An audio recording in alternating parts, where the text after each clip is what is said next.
ਆਦਾਬ ਨਮਸਕਾਰ ਸਤਿ ਸ਼੍ਰੀ ਅਕਾਲ ਦੋਸਤੋ। ਰੇਡੀਓ ਖੁਸ਼ੀ 90.4 FM ਤੇ ਤੁਹਾਡਾ ਸਵਾਗਤ। ਮੈਂ ਹਾਂ ਤੁਹਾਡਾ ਡਿਵਾਈਨ ਤੇ ਦਿਲਦਾਰ ਆਰਜੇ ਗੁਰਵੇਲ ਸਿੰਘ ਤੇ ਰੇਡੀਓ ਖੁਸ਼ੀ 90.4 FM ਤੇ ਮੇਰੇ ਨਾਲ ਨੇ ਅੱਜ ਭਾਈ ਵਰਿੰਦਰਪਾਲ ਸਿੰਘ ਜੀ USA ਤੋਂ, ਜਿਹੜੇ ਕਿ ਅੱਜ ਸਾਨੂੰ ਸਾਹਿਬ ਸ਼੍ਰੀ ਗੁਰੂ ਗ੍ਰੰਥ ਸਾਹਿਬ ਜੀ ਮਹਾਰਾਜ ਦੇ ਇਤਿਹਾਸ ਤੋਂ ਜਾਣੂ ਕਰਵਾਉਣਗੇ ਕਿ ਕਿਸ ਤਰ੍ਹਾਂ ਸ਼੍ਰੀ ਗੁਰੂ ਗ੍ਰੰਥ ਸਾਹਿਬ ਜੀ ਮਹਾਰਾਜ ਦਾ ਜਿਹੜਾ ਇਹ ਸਰੂਪ ਹੈ ਉਹ ਸਾਡੀ ਝੋਲੀ ਵਿੱਚ ਸਤਿਗੁਰਾਂ ਨੇ ਪਾਇਆ। ਤੇ ਆਓ ਸਭ ਤੋਂ ਪਹਿਲਾਂ ਅਸੀਂ ਕਰਦੇ ਹਾਂ ਉਹਨਾਂ ਦੇ ਨਾਲ ਫਤਿਹ ਦੀ ਸਾਂਝ। ਤੇ ਦੋਸਤੋ, ਮੈਂ ਇੱਥੇ ਇਹ ਵੀ ਕਹਿ ਦੇਣਾ ਚਾਹੁੰਦਾ ਹਾਂ ਕਿ ਆਪ ਜੀ ਵੀ ਇਸ ਪ੍ਰੋਗਰਾਮ ਦੇ ਵਿੱਚ ਥਰੂ ਦੀ ਕਮੈਂਟਸ, ਥਰੂ ਦੀ ਫੋਨ ਕਾਲ ਆਪਣੇ ਵਿਚਾਰ ਸਾਂਝੇ ਕਰ ਸਕਦੇ ਹੋ। ਬਸ ਹੋਰ ਕੁਛ ਨਹੀਂ ਕਰਨਾ, ਜਾਂ ਤੇ ਸਾਨੂੰ ਤੁਸੀਂ ਕਮੈਂਟ ਭੇਜ ਦੇਵੋ, ਜਾਂ ਜੋ ਸਾਡਾ ਨੰਬਰ ਤੁਹਾਨੂੰ ਸਕਰੀਨ ਤੇ ਦਿਸ ਰਿਹਾ ਹੈ ਉਸ ਨੰਬਰ ਤੇ ਤੁਸੀਂ ਫੋਨ ਕਾਲ ਵੀ ਕਰ ਸਕਦੇ ਹੋ। ਤੇ ਤੁਹਾਡਾ ਫੋਨ ਕਾਲ, ਤੁਹਾਡੇ ਕਮੈਂਟਸ ਵੀ ਇਸ ਪ੍ਰੋਗਰਾਮ ਦੇ ਵਿੱਚ ਜ਼ਰੂਰ ਪੜ੍ਹੇ ਜਾਣਗੇ ਕਿ ਤੁਸੀਂ ਕੀ ਕਹਿਣਾ ਚਾਹੁੰਦੇ ਹੋ। ਬਸ ਸ਼ਰਤ ਇਹ ਕਿ ਉਹ ਸਾਰਾ ਹੋਣਾ ਵਿਸ਼ੇ ਨਾਲ ਸੰਬੰਧਿਤ ਚਾਹੀਦਾ। ਤੇ ਆਓ ਕਰਦੇ ਹਾਂ ਆਪਾਂ ਫਤਿਹ ਦੀ ਸਾਂਝ ਭਾਈ ਵਰਿੰਦਰਪਾਲ ਸਿੰਘ ਜੀ ਹੋਰਾਂ ਨਾਲ, ਔਰ ਉਹਨਾਂ ਤੋਂ ਜਾਣਦੇ ਹਾਂ ਸ਼੍ਰੀ ਗੁਰੂ ਗ੍ਰੰਥ ਸਾਹਿਬ ਜੀ ਦਾ ਇਤਿਹਾਸ। ਤੇ ਭਾਈ ਵਰਿੰਦਰਪਾਲ ਸਿੰਘ ਜੀ, ਰੇਡੀਓ ਖੁਸ਼ੀ ਤੇ ਆਪ ਜੀ ਦਾ ਫਿਰ ਤੋਂ ਸਵਾਗਤ ਜੀ। ਵਾਹਿਗੁਰੂ ਜੀ ਕਾ ਖਾਲਸਾ, ਵਾਹਿਗੁਰੂ ਜੀ ਕੀ ਫਤਿਹ। ਹੈਲੋ ਦੋਸਤੋ, ਕਾਲ ਮੈਂ ਦੁਬਾਰਾ ਉਹਨਾਂ ਨੂੰ ਕਰ ਰਿਹਾ ਹਾਂ ਕਿਉਂਕਿ ਕਾਲ ਵਿੱਚੋਂ ਡਿਸਕਨੈਕਟ ਹੋ ਗਈ ਹੈ। ਤੇ ਅਸੀਂ ਫਿਰ ਦੁਬਾਰਾ ਤੋਂ ਕਾਲ ਭਾਈ ਵਰਿੰਦਰਪਾਲ ਸਿੰਘ ਜੀ ਨੂੰ ਲਗਾ ਰਹੇ ਹਾਂ ਤੇ ਉਹਨਾਂ ਤੋਂ ਜਾਣਨਾ ਹੈ ਇਤਿਹਾਸ ਸ਼੍ਰੀ ਗੁਰੂ ਗ੍ਰੰਥ ਸਾਹਿਬ ਜੀ ਦਾ। ਕੀ ਇਤਿਹਾਸ ਹੈ, ਕਿਵੇਂ ਸ਼੍ਰੀ ਗੁਰੂ ਗ੍ਰੰਥ ਸਾਹਿਬ ਜੀ ਦਾ ਸਰੂਪ ਜਿਹੜਾ ਉਹ ਲਿਖੇਗਾ। ਭਾਈ ਵਰਿੰਦਰਪਾਲ ਸਿੰਘ ਜੀ, ਰੇਡੀਓ ਖੁਸ਼ੀ ਤੇ ਆਪ ਜੀ ਦਾ ਫਿਰ ਤੋਂ ਸਵਾਗਤ ਜੀ। ਵਾਹਿਗੁਰੂ ਜੀ ਕਾ ਖਾਲਸਾ, ਵਾਹਿਗੁਰੂ ਜੀ ਕੀ ਫਤਿਹ। ਵਾਹਿਗੁਰੂ ਜੀ ਕੀ ਫਤਿਹ ਜੀ। ਭਾਈ ਸਾਹਿਬ ਜੀ, ਸਭ ਤੋਂ ਪਹਿਲੇ ਤੇ ਮੇਰਾ ਕੁਐਸਚਨ ਇਹੀ ਰਹੇਗਾ ਕਿ ਸ਼੍ਰੀ ਗੁਰੂ ਨਾਨਕ ਦੇਵ ਜੀ ਮਹਾਰਾਜ ਦੀਆਂ ਨਜ਼ਰਾਂ ਦੇ ਵਿੱਚ ਗੁਰਬਾਣੀ ਦਾ ਕੀ ਸਥਾਨ ਹੈ, ਕਿਉਂਕਿ ਗੁਰੂ ਸਾਹਿਬ ਜੀ ਲਈ ਗੁਰਬਾਣੀ ਕੀ ਦਰਜਾ ਰੱਖਦੀ ਹੈ। ਸਾਡੀ ਗੱਲ ਬਾਅਦ 'ਚ, ਪਹਿਲੇ ਗੁਰੂ ਨਾਨਕ ਪਾਤਸ਼ਾਹ ਜੀ ਵਾਸਤੇ ਹੀ ਇਸ ਗੁਰਬਾਣੀ ਦਾ ਕੀ ਸਥਾਨ ਹੈ, ਕੀ ਅਹਿਮੀਅਤ ਹੈ ਜੀ। ਗੁਰੂ ਨਾਨਕ ਸਾਹਿਬ ਨੇ ਜਦ ਜੋਗੀਆਂ ਨੇ ਡਿਸਕਸ ਕੀਤੀ ਹੈ ਸਿੱਧ ਗੋਸ਼ਟ ਦੀ ਬਾਣੀ ਦਰਜ ਹੈ ਗੁਰੂ ਗ੍ਰੰਥ ਸਾਹਿਬ ਵਿੱਚ ਜੀ। ਤੇ ਸਿੱਧ ਗੋਸ਼ਟ ਦੀ ਬਾਣੀ ਚ ਗੁਰੂ ਨਾਨਕ ਸਾਹਿਬ ਨੇ ਕਿਹਾ ਕਿ ਸ਼ਬਦ ਗੁਰੂ ਸੁਰਤ ਤੁਮ ਚੇਲਾ। ਜਦ ਜੋਗੀਆਂ ਨੇ ਪੁੱਛਿਆ ਕਿ ਤੁਹਾਡਾ ਗੁਰੂ ਕੌਣ ਹੈ ਤੇ ਉਹਨਾਂ ਨੇ ਸ਼ਬਦ ਗੁਰੂ ਦੱਸਿਆ ਕਿ ਮੇਰਾ ਸੁਰਤ ਜਿਹੜੀ ਹੈ ਸ਼ਬਦ ਗੁਰੂ ਦੇ ਵਿੱਚ ਜੁੜੀ ਰਹਿੰਦੀ ਹੈ ਜੀ। ਔਰ ਉਹ ਬਾਣੀ ਜਿਹੜੀ ਸਿਰਫ ਰੱਬ ਦੀ ਗੱਲ ਕਰੇ, ਉਹ ਵਿਚਾਰ ਜਿਹੜੀ ਸਿਰਫ ਰੱਬ ਦੀ ਯੂਨੀਵਰਸਲ ਗੱਲ ਕਰੇ, ਹਾਂਜੀ, ਉਸ ਬਾਣੀ ਦੇ ਨਾਲ ਸਾਡਾ ਸੰਬੰਧ ਹੈ। ਬਿਲਕੁਲ ਜੀ, ਬਿਲਕੁਲ। ਦੂਸਰੀ ਗੱਲ, ਜਦ ਭਾਈ ਲਾਲੋ ਦੇ ਘਰ ਅਹਿਮਦਾਬਾਦ ਵਿੱਚ ਗਏ ਗੁਰੂ ਨਾਨਕ ਸਾਹਿਬ ਤੇ ਉਹਨਾਂ ਨੇ ਪੁੱਛਿਆ ਕਿ ਤੁਸੀਂ ਇਹ ਜੋ ਕਲਾਮ ਸਾਨੂੰ ਸੁਣਾਉਂਦੇ ਹੋ ਇਹ ਕਿੱਥੋਂ ਮਤਲਬ ਤੁਹਾਨੂੰ ਮਿਲਦੀ ਹੈ, ਕੌਣ ਦਿੰਦਾ ਹੈ। ਹਾਂਜੀ। ਗੁਰੂ ਨਾਨਕ ਸਾਹਿਬ ਨੇ ਕਿਹਾ ਜੈਸੀ ਮੈਂ ਆਵੇ ਖਸਮ ਕੀ ਬਾਣੀ ਤੈਸਰਾ ਕਰੀ ਗਿਆਨ ਵੇ ਲਾਲੋ। ਹਾਂਜੀ, ਇਹ ਗਿਆਨ ਇਹ ਗਿਆਨ ਹੈ, ਰੱਬ ਸਾਨੂੰ ਗਿਆਨ ਬਖਸ਼ਦਾ ਹੈ। ਉਹੀ ਗਿਆਨ ਮੈਂ ਸੰਸਾਰ ਦੇ ਲੋਕਾਂ ਨੂੰ ਦਿੰਦਾ ਜਿਹਦੇ ਨਾਲ ਸੰਸਾਰ ਦੇ ਲੋਕ ਵੀ ਜਿਹੜੇ ਹਨ ਉਹ ਮਨ ਦੀ ਤ੍ਰਿਸ਼ਨਾਵਾਂ ਨੂੰ ਸ਼ਾਂਤ ਕਰ ਸਕਣ। ਬਿਲਕੁਲ ਬਿਲਕੁਲ, ਕਿ ਉਹ ਕਿਸ ਤਰ੍ਹਾਂ ਆਪਣੇ ਮਨ ਦੀਆਂ ਤ੍ਰਿਸ਼ਨਾਵਾਂ ਨੂੰ ਸ਼ਾਂਤ। ਬਿਲਕੁਲ ਜੀ, ਬਿਲਕੁਲ। ਬਹੁਤ ਵਧੀਆ ਤੁਸੀਂ ਇਹ ਜਿਹੜੀ ਹੈ ਗੱਲ ਸਾਡੇ ਲਿਸਨਰਸ ਨੂੰ ਦੱਸੀ ਹੈ। ਤੇ ਇਹਦੋਂ ਅੱਗੇ ਮੇਰਾ ਇਹ ਸਵਾਲ ਰਹੇਗਾ, ਸ਼੍ਰੀ ਗੁਰੂ ਨਾਨਕ ਦੇਵ ਜੀ ਮਹਾਰਾਜ ਨੇ ਇਹ ਜਿਹੜੀ ਬਾਣੀ ਸੀ ਆਪਣੇ ਸਮੇਂ ਦੇ ਵਿੱਚ ਕਿੰਨੀ ਕੁ ਬਾਣੀ ਕਲੈਕਟ ਕਰ ਲਈ ਸੀ, ਕਿੱਥੋਂ ਕਲੈਕਟ ਕੀਤੀ, ਕਿਵੇਂ ਇਹ ਸ਼੍ਰੀ ਗੁਰੂ ਗ੍ਰੰਥ ਸਾਹਿਬ ਜੀ ਦਾ, ਜਿਵੇਂ ਕਹਿੰਦੇ ਆ ਨਾ, ਜੋ ਸਾਨੂੰ ਗੰਗਾ ਜਾਂ ਜਮਨਾ ਦਿਸਦੇ ਆ, ਇਹ ਗੰਗਾ ਜਮਨਾ ਕੋਈ ਇੱਕ ਹੀ ਧਾਰਾ ਨਹੀਂ, ਸੈਂਕੜੇ ਧਾਰਾਵਾਂ ਮਿਲ ਕੇ ਇਹ ਵਿਸ਼ਾਲ ਨਦੀਆਂ ਬਣਦੀਆਂ ਜਾਂ ਸਮੁੰਦਰ ਬਣਦਾ ਹੈ। ਸਮੁੰਦਰ 'ਚ ਇੱਕ ਨਦੀ ਨਹੀਂ, ਅਨੇਕਾਂ ਹੀ ਨਦੀਆਂ ਪੈਂਦੀਆਂ ਨੇ। ਇਸੇ ਤਰ੍ਹਾਂ ਹੀ ਸ਼੍ਰੀ ਗੁਰੂ ਗ੍ਰੰਥ ਸਾਹਿਬ ਜੀ ਮਹਾਰਾਜ ਵੀ ਜਿਹੜੇ ਹੈ ਉਹ ਕਿਸੇ ਇੱਕ ਹੀ ਗੁਰੂ ਪੀਰ ਦੀ ਕਲਾਮ ਨਹੀਂ, ਉਹਦੇ ਵਿੱਚ ਵੀ ਅਨੇਕਾਂ ਹੀ ਮਹਾਂਪੁਰਸ਼ਾਂ ਦਾ ਯੋਗਦਾਨ ਹੈ। ਇਹ ਕਿਸ ਤਰ੍ਹਾਂ ਜਿਹੜਾ ਵਾ ਸਾਰਾ ਮਤਲਬ ਕਿ ਖਜ਼ਾਨਾ ਇਕੱਠਾ ਹੋਣਾ ਕਿਵੇਂ ਸ਼ੁਰੂ ਹੋਇਆ। ਹੈਲੋ ਦੋਸਤੋ, ਕਿਉਂਕਿ ਫਿਰ ਸਾਡਾ ਜੋ ਨੈਟਵਰਕ ਇਸ਼ੂ ਆ ਰਿਹਾ ਹੈ ਇਸ ਕਰਕੇ ਕਾਲ ਵਿੱਚੋਂ ਕੱਟ ਜਾਂਦੀ ਹੈ। ਉਸ ਚੀਜ਼ ਦੀ ਅਸੀਂ ਖਿਮਾ ਚਾਹੁੰਦੇ ਹਾਂ ਕਿਉਂਕਿ ਇਸ ਵਿਸ਼ੇ ਤੇ ਅਸੀਂ ਕੁਝ ਵੀ ਨਹੀਂ ਕਰ ਸਕਦੇ ਹੁੰਦੇ। ਹਾਂਜੀ ਵਾਹਿਗੁਰੂ ਜੀ। ਹੈਲੋ। ਤੇ ਉਹ ਮੇਰੀ ਵਿਚਾਰ ਸੀ ਕਿ ਇਹ ਖਜ਼ਾਨਾ ਕਿਵੇਂ ਇਕੱਠਾ ਹੋਇਆ। ਬੋਲੋ ਜੀ। ਜੀ ਜੀ ਜੀ, ਖਜ਼ਾਨਾ ਕਿਵੇਂ ਇਕੱਠਾ ਕੀਤਾ ਸਤਿਗੁਰਾਂ ਨੇ? ਹਾਂ, ਗੁਰੂ ਨਾਨਕ ਸਾਹਿਬ ਨੇ ਜਿੱਥੇ ਜਿੱਥੇ ਜਦ ਉਹ ਪ੍ਰਚਾਰਕ ਦੌਰੇ ਤੇ ਗਏ, ਜਿਨ੍ਹਾਂ ਦਾ ਨਾਂ ਉਦਾਸੀਆਂ ਗੁਰੂ ਇਤਿਹਾਸ ਵਿੱਚ ਹੈ, ਤੇ ਉਹਨਾਂ ਨੂੰ ਐਕਚੁਅਲ ਪ੍ਰਚਾਰਕ ਦੌਰੇ ਕਿਹਾ ਜਾਂਦਾ ਹੈ। ਤੇ ਉਹਨਾਂ ਪ੍ਰਚਾਰਕ ਦੌਰਿਆਂ ਜਿਸ ਜਿਸ ਸਥਾਨ ਤੇ ਗਏ, ਜਿਹੜੇ ਵੀ ਭਗਤ ਸਨ, 15 ਭਗਤਾਂ ਦੀ ਬਾਣੀ ਦਰਜ ਹੈ ਜੀ। ਉਹਨਾਂ ਭਗਤਾਂ ਦੀ ਬਾਣੀ ਉਹਨਾਂ ਦੀ ਬਾਣੀ ਨਾਲ ਮੈਚ ਕਰਦੀ ਸੀ, ਉਹਨਾਂ ਨੇ ਕਲੈਕਟ ਕੀਤਾ। ਹਾਂਜੀ। ਔਰ ਉਹ ਕਲੈਕਟ ਕਰਨ ਦਾ ਕਾਰਨ ਸੀ ਕਿਉਂਕਿ ਬਾਣੀ ਵਿੱਚ ਮਿਲਾਵਟ ਹੋ ਰਹੀ ਸੀ। ਲੋਕ ਗਲਤ ਕਿਸਮ ਦੀ ਮਨਘੜਤ ਕਹਾਣੀਆਂ ਜੀ ਭਗਤਾਂ ਦੇ ਨਾਲ ਜੋੜਦੇ ਸਨ ਔਰ ਉਹਨਾਂ ਨੂੰ ਅਨਮਤੀ ਵਿਚਾਰਾਂ ਨਾਲ ਜੋੜਨਾ ਚਾਹੁੰਦੇ ਸਨ। ਤੇ ਗੁਰੂ ਮਹਾਰਾਜ ਨੇ ਉਹਨਾਂ ਬਾਣੀਆਂ ਨੂੰ ਕਲੈਕਟ ਕਰਕੇ ਆਪਣੇ ਕੋਲ ਇੱਕ ਪੋਥੀ ਬਣਾ ਲਈ ਸੀ, ਜਿਹੜੀ ਅਗਲੇ ਗੁਰੂ ਜਿਹੜੇ ਬਣੇ ਗੁਰੂ ਅੰਗਦ ਸਾਹਿਬ ਉਹਨਾਂ ਨੂੰ ਸੌਂਪਿਆ ਜਦ ਉਹਨਾਂ ਨੂੰ ਗੁਰਗੱਦੀ ਤੇ ਪ੍ਰਕਾਸ਼ ਕੀਤਾ। ਬਿਲਕੁਲ ਜੀ, ਬਿਲਕੁਲ।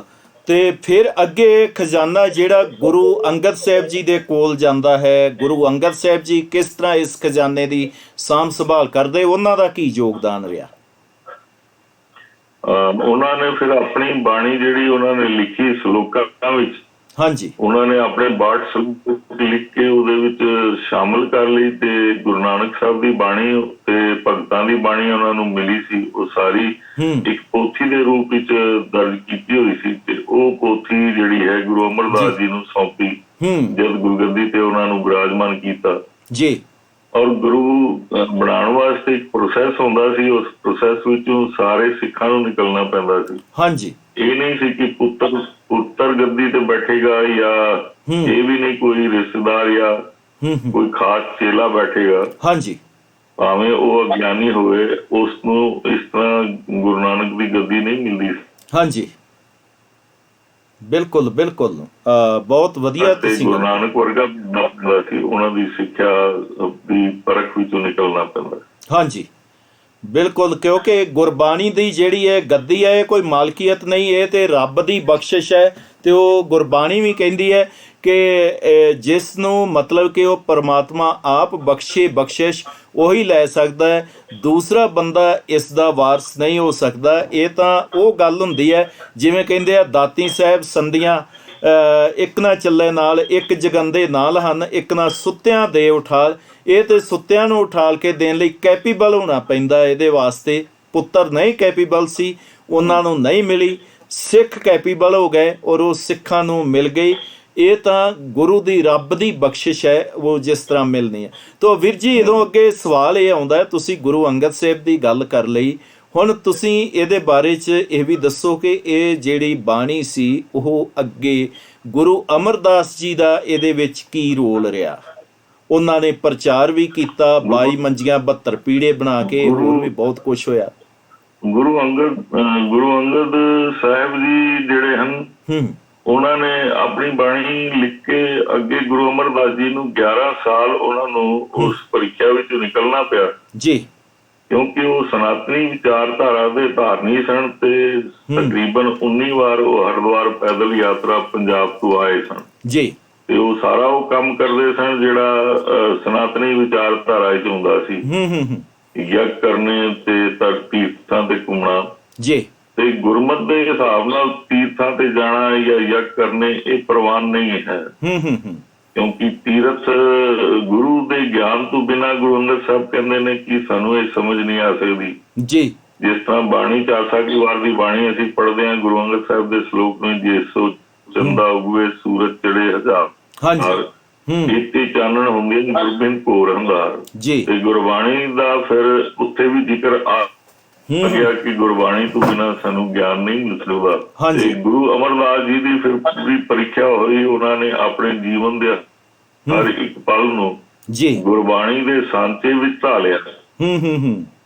ਔਰ ਗੁਰਬਾਣੀ ਦੇ ਸਾਂਚੇ ਢਾਲ ਕੇ ਮਨ ਨੂੰ ਪੂਰੀ ਤਰ੍ਹਾਂ ਪਰਫੈਕਟ ਤਰੀਕੇ ਨਾਲ ਚੈੱਕ ਕੀਤਾ ਜਾਂਦਾ ਸੀ ਕਿ ਇਹ ਇਨਸਾਨ ਪੂਰੀ ਤਰ੍ਹਾਂ ਮਤਲਬ ਗੁਰਬਾਣੀ ਢਾਲ ਸਕੇ ਜਾਂ ਨਹੀਂ ਢਾਲ ਸਕੇ। ਹਾਲਾਂਕਿ ਉਸ ਟਾਈਮ ਬਾਬਾ ਬੁੱਢਾ ਜੀ ਵੀ ਮੌਜੂਦ ਸਨ ਜੀ, ਭਾਈ ਗੁਰਦਾਸ ਜੀ ਤੇ ਗੁਰੂ ਅਮਰਦਾਸ ਜੀ ਤੇ ਹੀ ਰਿਸ਼ਤੇਦਾਰ ਸਨ ਤੇ ਹੋਰ ਵੀ ਬਹੁਤ ਸਾਰੇ ਗੁਰਸਿੱਖ ਉਸ ਟਾਈਮ ਗੁਰੂ ਨਾਨਕ ਦੇ ਘਰ ਵਿੱਚ ਜੁੜੇ ਹੋਏ ਸਨ ਜੀ ਤੇ ਬੜੇ ਪਹੁੰਚੇ ਹੋਏ ਗੁਰੂ ਸਿੱਖ ਸਨ। ਲੇਕਿਨ ਉਸੇ ਨੂੰ ਗੁਰਗੱਦੀ ਦੇ ਕਾਬਲ ਸਮਝਿਆ ਜਾਂਦਾ ਸੀ, ਜਿਹੜਾ ਹਰ ਇੱਕ ਪੱਖ ਤੋਂ ਸਤ ਸੰਤੋਖ ਧੀਰਜ ਦਇਆ ਖਿਮਾ ਨਿਰਵੈਰਤਾ ਨਿਰਭਉਤਾ ਦੇ ਵਿੱਚ ਜਿਹੜਾ ਜੀਵਨ ਜੀਂਦਾ ਹੁੰਦਾ।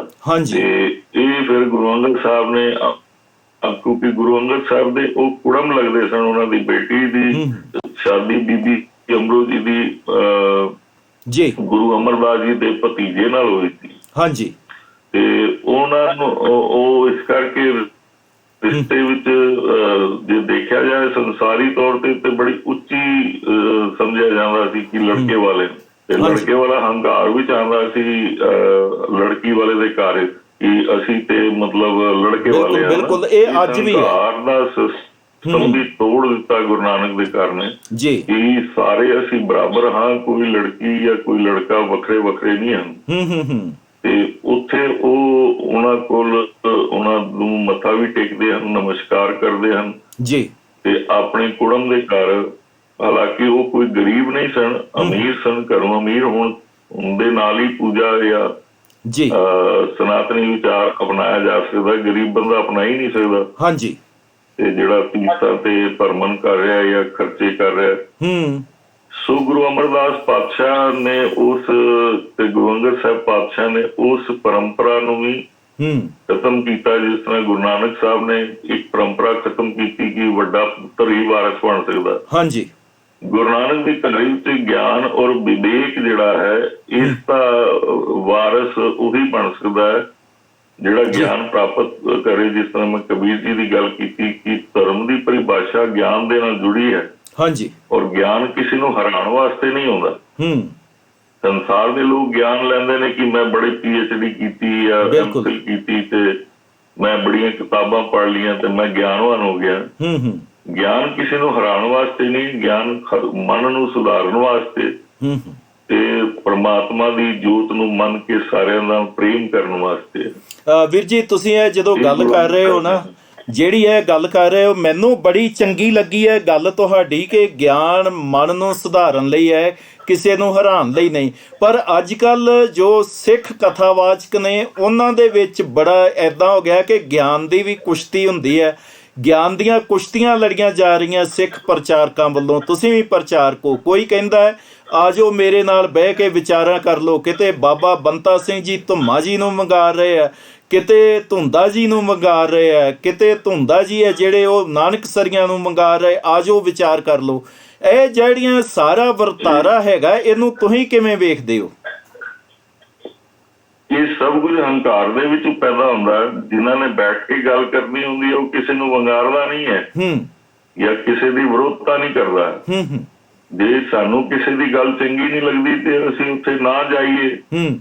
ਉੱਥੇ ਕੋਈ ਪਾਬੰਦੀ ਥੋੜੀ ਹੈ ਕਿ ਸਾਡੀ ਗੱਲ, ਮਤਲਬ ਇੱਕ ਤੇ ਹੰਕਾਰ ਵਿੱਚ ਅਸੀਂ ਕਹਿੰਦੇ ਹਾਂ ਕੋਈ ਸਾਡੀ ਗੱਲ ਕਰੇ। ਵਿਚਾਰਾਂ ਦਾ ਫਰਕ ਹੋ ਸਕਦਾ ਹੈ, ਮਨ ਭੇਦ ਨਹੀਂ ਹੋਣਾ ਚਾਹੀਦਾ, ਮਤ ਭੇਦ ਹੋ ਸਕਦਾ ਹੈਗਾ। ਇਹ ਮਨ ਭੇਦ ਦੇ ਕਾਰਨ ਸਾਰੇ ਝਗੜੇ ਹੈਗੇ। ਜੇ ਜਿਸਨੇ ਬੈਠ ਕੇ ਗੱਲ ਕਰਨੀ ਹੋਵੇ ਤੇ ਉਹ ਆਪਣੀਆਂ ਆਪਣੀਆਂ ਸੰਸਥਾਵਾਂ ਦੇ ਵਿਦਵਾਨ ਨੂੰ ਬਿਠਾ ਕੇ ਤੇ ਇੱਕ ਕਿਸੇ ਕਮਰੇ 'ਚ ਬੈਠ ਕੇ ਗੱਲ ਕਰ ਸਕਦੇ ਨੇ। ਸੋਸ਼ਲ ਮੀਡੀਆ ਦੇ ਉੱਪਰ ਇੱਕ ਦੂਜੇ ਨੂੰ ਭੈੜੇ ਬੋਲਨੇ, ਗੰਦੇ ਤਰੀਕੇ ਨਾਲ ਡੀਲ ਕਰਨਾ ਤੇ ਗੰਦੇ ਤਰੀਕੇ ਨਾਲ, ਇਹ ਕੋਈ ਸ਼ੋਭਾ ਨਹੀਂ। ਬਿਲਕੁਲ ਜੀ, ਤੁਸੀਂ ਇਹ ਬੜੀ ਹੀ ਗੁਰੂ ਨਾਨਕ ਦੀ ਵਿਚਾਰਧਾਰਾ ਕਿਸੇ ਤੇ ਆਪਣੀ ਵਿਚਾਰ ਥੋਪਣ ਦੀ ਇਜਾਜ਼ਤ ਦਿੰਦੀ ਹੈ, ਸਭ ਨੂੰ ਵਿਚਾਰ ਰੱਖਣ ਦੀ ਇਜਾਜ਼ਤ ਦਿੰਦੀ ਹੈ। ਸਭ ਦੀ ਗੱਲ ਸੁਣਨੀ ਚਾਹੀਦੀ, ਮੰਨਣਾ ਨਾ ਮੰਨਣਾ ਬਿਲਕੁਲ ਸੰਗਤ ਦਾ ਕੰਮ ਹੈ।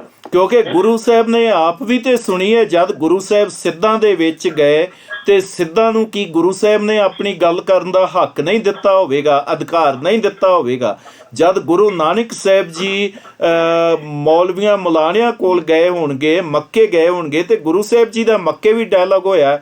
ਪਰ ਅੱਜ ਇਹ ਜਿਹੜਾ ਵਰਤਾਰਾ ਚੱਲ ਰਿਹਾ ਕਿ ਤੈਨੂੰ ਸਟੇਜ ਤੇ ਹੀ ਨਹੀਂ ਚੜ੍ਹਨ ਦਿੱਤਾ ਜਾਏਗਾ, ਤੈਨੂੰ ਅਸੀਂ ਅੰਦਰ ਨਹੀਂ ਵੜਨ ਦੇਵਾਂਗੇ, ਸਟੇਜ ਤੇ ਹੀ ਢਾਹ ਲੈਣਾ ਵਾ। ਕਿਉਂਕਿ ਜਦੋਂ ਸਰਦਾਰ ਸਰਬਜੀਤ ਸਿੰਘ ਧੁੰਦਾ ਦੇ ਮੈਂ ਵੀਡੀਓ ਦੇਖ ਰਿਹਾ ਜੋ ਕੁਛ ਸ਼ਾਇਦ ਨਿਊਜ਼ੀਲੈਂਡ ਦੇ ਵਿੱਚ ਵਾਪਰਿਆ ਸੀ, ਕਹਿ ਰਿਹਾ ਸੀ ਕਿ ਉੱਤੇ ਦਰਬਾਰ ਹਾਲ 'ਚ ਹੀ ਢਾਹ ਲਿਓ ਜੇ।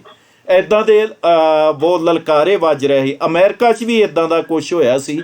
ਤੁਸੀਂ ਇਸ ਵਰਤਾਰੇ ਦੇ ਬਾਰੇ 'ਚ ਕੀ ਕਹੋਗੇ? ਮੈਂ ਤੇ ਇੰਨੀ ਗੱਲ ਹੀ ਕਵਾਂਗਾ, ਜਿਸਨੇ ਵੀ ਕਿਸੇ ਪ੍ਰਚਾਰਕ ਨਾਲ ਗੱਲ ਕਰਨੀ ਹੈ ਉਹ ਸੰਗਤ ਵਿੱਚ ਜਾ ਕੇ ਰੌਲਾ ਪਾਉਣ ਦੀ ਥਾਂ ਤੇ ਨਾ ਬੋਲਣ ਦੀ ਇਜਾਜ਼ਤ ਇਹ ਕਿਸ ਨੇ ਦੇਤੀ ਹੈ? ਕੋਈ ਕਿਸੇ ਨੂੰ ਰੋਕ ਨਹੀਂ ਸਕਦਾ ਬੋਲਣ ਤੋਂ ਜੀ, ਤੇ ਨਾ ਰੋਕਣਾ ਚਾਹੀਦਾ। ਗੁਰੂ ਨਾਨਕ ਸਾਹਿਬ ਦੇ ਟਾਈਮ ਜਦ ਉਹ ਕਾਬੇ ਵਿੱਚ ਗਏ, ਮੱਕੇ ਵਿੱਚ 370 ਸਵਾਲ ਕੀਤੇ ਕਾਜ਼ੀ ਨੂਰ ਮੁਹੰਮਦ ਨੇ ਜੀ, ਤੇ ਰੁਕੂਦੀਨ ਨੇ ਹਾਂਜੀ, ਕਾਜ਼ੀ ਰੁਕੂਦੀਨ ਜੀ ਨੇ 370 ਸਵਾਲ ਕੀਤੇ ਸੀ, ਜਿਹੜੇ ਕਿ ਅੱਜ ਲਿਖਤ ਦੇ ਰੂਪ ਵਿੱਚ ਮਦੀਨੇ ਦੇ ਵਿੱਚ ਕਿਤਾਬਾਂ ਪਈਆਂ ਨੇ। ਮਦੀਨੇ ਵਿੱਚ ਬਹੁਤ ਵੱਡੀ ਲਾਇਬ੍ਰੇਰੀ ਹੈ, ਜਿਸ ਬਾਰੇ ਤੁਸੀਂ ਸਾਰੇ ਸੰਸਾਰ ਦੇ ਲੋਕ ਜਾਣਦੇ ਹੋ ਜੀ। ਤੇ ਉਹਨਾਂ ਨੇ ਤੇ ਇਹ ਨਹੀਂ ਕਿਹਾ ਕਿ ਤੁਸੀਂ ਸਵਾਲ ਨਾ ਕਰੋ, ਮੈਂ ਜਵਾਬ ਨਹੀਂ ਦਿਆਂਗਾ, ਜਾਂ ਉਹਨਾਂ ਨੇ ਇਹ ਨਹੀਂ ਕਿਹਾ ਕਿ ਤੁਸੀਂ ਕਾਬੇ ਚ ਆ ਕੇ ਤੁਸੀਂ ਬੋਲ ਨਹੀਂ ਸਕਦੇ ਜਾਂ ਬੈਠ ਨਹੀਂ ਸਕਦੇ ਜੀ। ਉਸ ਟਾਈਮ ਉਹ ਬੈਠੇ, ਸਵਾਲ ਦਿੱਤੇ, ਜਵਾਬ ਹੋਏ। ਇਸੇ ਤਰ੍ਹਾਂ ਜਦ ਗੁਰੂ ਨਾਨਕ ਸਾਹਿਬ ਜਗਨਨਾਥਪੁਰੀ ਗਏ, ਉੱਥੇ ਉਹ ਆਰਤੀ ਮੂਰਤੀ ਦੀ ਕਰਦੇ ਸੀ। ਗੁਰੂ ਨਾਨਕ ਸਾਹਿਬ ਨੇ ਖੰਡਨ ਕੀਤਾ ਤੇ ਉਹਨਾਂ ਪੰਡਤ ਵੀਰਾਂ ਨੇ, ਜਿਨ੍ਹਾਂ ਨੇ ਉਹਨਾਂ ਨੇ ਗੱਲ ਸੁਣੀ, ਉਹਨਾਂ ਨੇ ਤੇ ਕੁਝ ਵਿਰੋਧਤਾ ਨਹੀਂ ਕੀਤੀ। ਤੇ ਉਸ ਟਾਈਮ ਦੇ ਜੋਗੀਆਂ ਦੇ ਨਾਲ, ਸਿੱਧਾਂ ਨਾਲ ਗੱਲ ਹੋਈ ਤੇ ਸਾਰੇ ਗੁਰੂਆਂ ਦੇ ਨਾਲ ਜਦ ਜੋਗੀ ਔਰ ਸਿੱਧ ਮਿਲਦੇ ਸਨ ਤੇ ਸਾਰਿਆਂ ਨਾਲ ਵਿਚਾਰ ਹੁੰਦੀ ਸੀ ਜੀ। ਗੁਰੂ ਹਰਗੋਬਿੰਦ ਸਾਹਿਬ ਜੀ ਦੇ ਦਰਬਾਰ ਵਿੱਚ ਬਨਾਰਸ ਤੋਂ ਪੰਡਤ ਆਏ ਤੇ ਉਹਨਾਂ ਨੇ ਜਿਹੜਾ ਗਰੁੜ ਪੁਰਾਣ ਦੀ ਕਥਾ ਕੀਤੀ, ਉਹਨਾਂ ਨੂੰ ਕਰਨ ਦਿੱਤੀ। ਉਸ ਤੋਂ ਬਾਅਦ ਉਹਦੇ ਸਵਾਲ ਜਵਾਬ ਹੋਏ। ਇਹ ਤੇ ਹੈ ਨਹੀਂ ਕਿ ਜਦ ਕਿਸੇ ਨੂੰ ਅਸੀਂ ਸੁਣਾਂਗੇ ਨਹੀਂ, ਵਿਚਾਰ ਉਹਨਾਂ ਤੇ ਸੁਣ ਕੇ ਆਪਸ ਵਿੱਚ ਗੱਲ ਨਹੀਂ ਕਰਾਂਗੇ ਤੇ ਇਹ ਤੇ ਸ਼ੋਭਾ ਨਹੀਂ ਦਿੰਦਾ ਜੀ। ਤੇ ਸਿੱਖੀ ਨਹੀਂ ਕਹਿੰਦੀ ਕਿ ਤੁਸੀਂ ਜੇ ਪ੍ਰਬੰਧਕਾਂ ਨੇ ਬੁਲਾਇਆ ਤੇ ਉਹਨਾਂ ਨੂੰ ਬੋਲਣ ਦਾ ਹੱਕ ਦੇਣਾ ਚਾਹੀਦਾ। ਤੇ ਮਹਿਮਾਨ ਸਨ, ਕਿਸੇ ਮਹਿਮਾਨ ਦਾ ਅਸੀਂ ਦੁਰਾਚਾਰ ਕਰਦੇ ਹਾਂ ਤੇ ਅਸੀਂ ਕਿੰਨੇ ਕੁ ਚੰਗੇ ਹਾਂ। ਤੇ ਸਾਨੂੰ ਐਸਾ ਕੰਮ ਨਹੀਂ ਕਰਨਾ ਚਾਹੀਦਾ, ਭਾਵੇਂ ਉਹ ਕੋਈ ਵੀ ਸੰਸਥਾ ਦਾ ਵੀ ਹੋਵੇ, ਕੋਈ ਵੀ ਹੋ। ਬਿਲਕੁਲ ਬਿਲਕੁਲ ਬਿਲਕੁਲ। ਸੰਸਥਾ ਅਹਿਮੀਅਤ ਰੱਖਦੀ, ਗੁਰਬਾਣੀ ਅਹਿਮੀਅਤ ਰੱਖਦੀ ਹੈ, ਗੁਰੂ ਅਹਿਮੀਅਤ ਰੱਖਦਾ। ਹਾਂਜੀ, ਗੱਲ ਜਿੱਥੇ ਗੁਰਬਾਣੀ ਦੀ ਹੋ ਰਹੀ ਹੈ, ਗੁਰਬਾਣੀ ਦੀ ਸੁਣਨੀ ਤੇ ਸਮਝਣੀ ਚਾਹੀਦੀ। ਜੇ ਨਾ ਸਮਝ ਆਏ ਤੇ ਬਾਅਦ ਵਿੱਚ ਕਮਰੇ 'ਚ ਬੈਠ ਕੇ ਵਿਦਵਾਨਾਂ ਨਾਲ ਡਿਸਕਸ ਕਰਨੀ। ਬਿਲਕੁਲ ਬਿਲਕੁਲ ਜੀ, ਡਿਸਕਸ ਬਾਅਦ 'ਚ ਹੋ ਸਕਦੀ ਹੈ। ਉਹ ਵੀ ਡਿਸਕਸ ਇੱਕ as a student, as a Sikh, ਨਾ ਕਿ ਇੱਕ ਐਜ਼ ਏ ਗੁੰਡਾ ਕਿ ਵੀ ਤੂੰ ਇਹ ਗੱਲ ਹੈ ਜਿਹੜੀ ਜੇ ਕੀਤੀ ਤੇ ਹੁਣ ਤੈਨੂੰ ਅਸੀਂ ਇੱਥੇ ਜਿਹੜਾ ਉਹ ਛੱਡਣਾ ਨਹੀਂ, ਤੈਨੂੰ ਕੁੱਟਾਂਗੇ, ਮਾਰਾਂਗੇ, ਪੱਗ ਲਾਵਾਂਗੇ। ਇੱਕ ਪ੍ਰੈਸ਼ਰ ਦੇ ਅੰਡਰ ਲੈ ਕੇ ਨਹੀਂ ਉਹ ਵੀ ਗੱਲ ਹੋ ਸਕਦੀ। ਔਰ ਇਸ ਵਿਸ਼ੇ ਨੂੰ ਅਸੀਂ ਜੀ ਇਸੇ ਤਰ੍ਹਾਂ ਹੀ ਨਿਰੰਤਰ ਜਾਰੀ ਰੱਖਾਂਗੇ। ਹੁਣ ਅਸੀਂ ਗੱਲ ਕੀਤੀ ਸੀ ਸ਼੍ਰੀ ਗੁਰੂ ਗ੍ਰੰਥ ਸਾਹਿਬ ਜੀ ਦੀ ਸੰਪਾਦਨਾ ਕਿਵੇਂ ਹੋਈ, ਤੇ ਇੱਕ ਲੈਂਦੇ ਹਾਂ ਬ੍ਰੇਕ, ਤੇ ਬ੍ਰੇਕ ਤੋਂ ਬਾਅਦ ਅਸੀਂ ਗੱਲ ਕਰਾਂਗੇ ਸ਼੍ਰੀ ਗੁਰੂ ਗ੍ਰੰਥ ਸਾਹਿਬ ਜੀ ਮਹਾਰਾਜ ਜੀ ਨੂੰ ਪ੍ਰਕਾਸ਼ ਕਰਨ ਤੋਂ ਲੈ ਕੇ ਹਰਿਮੰਦਰ ਸਾਹਿਬ ਤੋਂ ਗੁਰਤਾ ਗੱਦੀ ਦਿੱਤੇ ਜਾਣ ਤੱਕ ਦੀ ਜਿਹੜੀ ਗੱਲ ਹੈ ਉਹ ਕਰਦੇ ਹਾਂ ਇੱਕ ਬ੍ਰੇਕ ਤੋਂ ਬਾਅਦ। ਮੈਂ ਫਿਰ ਆਪ ਜੀ ਨੂੰ ਦੱਸ ਦੇਣਾ ਚਾਹੁੰਦਾ ਹੈ ਕਿ ਰੇਡੀਓ ਖੁਸ਼ੀ 90.4 FM ਤੇ ਅੱਜ ਨੇ ਮੇਰੇ ਨਾਲ ਭਾਈ ਵਰਿੰਦਰਪਾਲ ਸਿੰਘ ਜੀ USA ਤੋਂ, ਜਿਹੜੇ ਸਾਨੂੰ ਸਾਹਿਬ ਸ਼੍ਰੀ ਗੁਰੂ ਗ੍ਰੰਥ ਸਾਹਿਬ ਜੀ ਦੀ ਮਹਾਨਤਾ, ਉਹਨਾਂ ਦੀ ਸੰਪਾਦਨਾ ਔਰ ਸ਼੍ਰੀ ਗੁਰੂ ਗ੍ਰੰਥ ਸਾਹਿਬ ਜੀ ਦੇ ਗੁਰਤਾ ਗੱਦੀ, ਉਹਨਾਂ ਦੇ ਇਤਿਹਾਸ ਤੋਂ ਜਾਣੂ ਕਰਵਾ ਰਹੇ ਨੇ। ਔਰ ਇਸੇ ਤਰ੍ਹਾਂ ਤੁਸੀਂ ਬਣੇ ਰਹੋ ਰੇਡੀਓ ਖੁਸ਼ੀ 90.4 FM ਤੇ। ਮੈਂ ਆਪਣੇ ਲਿਸਨਰਸ ਨੂੰ ਫਿਰ ਇਹ ਕਹਿ ਦੇਣਾ ਚਾਹੁੰਦਾ ਕਿ ਤੁਸੀਂ ਵੀ ਇਸ ਪ੍ਰੋਗਰਾਮ ਦੇ ਵਿੱਚ ਆਪਣੇ ਵਿਚਾਰ ਸਾਂਝੇ ਕਰ ਸਕਦੇ ਹੋ। ਆਪਣੇ ਵਿਚਾਰ ਜੇਕਰ ਸਾਡੇ ਨਾਲ ਸਾਂਝੇ ਕਰਨੇ ਆ ਤੇ ਤੁਸੀਂ ਸਾਡੇ ਕਮੈਂਟਸ ਭੇਜ ਸਕਦੇ ਹੋ। ਕਮੈਂਟਸ ਦੇ ਨਾਲ ਨਾਲ ਤੁਸੀਂ ਸਾਨੂੰ ਫੋਨ ਕਾਲ ਵੀ ਕਰ ਸਕਦੇ ਹੋ। ਸਾਡੀਆਂ ਲਾਈਨਸ ਵੀ ਤੁਹਾਡੇ ਲਈ ਖੁੱਲ੍ਹੀਆਂ ਨੇ। ਤੇ ਆਪਾਂ ਮਿਲਦੇ ਹਾਂ ਬਹੁਤ ਜਲਦੀ ਇੱਕ ਛੋਟੇ ਜਿਹੇ ਬ੍ਰੇਕ ਤੋਂ ਬਾਅਦ, ਔਰ ਫਿਰ ਕਰਾਂਗੇ ਹੋਰ ਖੂਬ ਸਾਰੀਆਂ ਗੱਲਾਂ ਔਰ ਜਾਣਾਂਗੇ ਸ਼੍ਰੀ ਗੁਰੂ ਗ੍ਰੰਥ ਸਾਹਿਬ ਜੀ ਦਾ ਇਤਿਹਾਸ, ਉਹਨਾਂ ਦੀ ਸੰਪਾਦਨਾ ਔਰ ਇਸ ਸਾਰੇ ਵਿਸ਼ੇ